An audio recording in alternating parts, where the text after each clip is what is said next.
So, welcome back to the channel. This video is about how to get rid of the annoying Google keeps stopping on Android tablets and phones. It's a headache.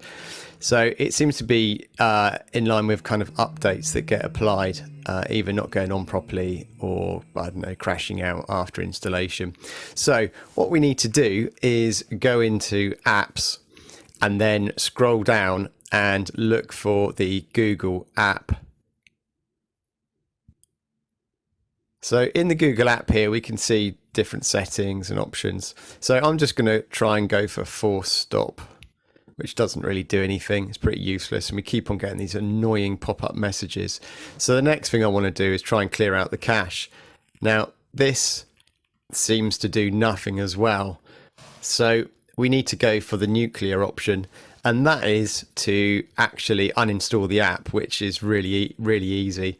All you need to do is go for a disable, and disable will uninstall all the updates for that app, Google app. And when you re-enable it, it will just force an update later on. So there's nothing to worry about. So as soon as I do the disable, you can see it's uninstalling Google. And at this point, that's it. It all stops. So at the moment, it's kind of disabled. And we just need to click on enable, which I'll do in a few seconds. But that is the fix. It is so easy. You do not have to reset the whole tablet. You do not have to move apps around from internal storage to SD. It's as simple as disabling the app and then enabling it, and that's it.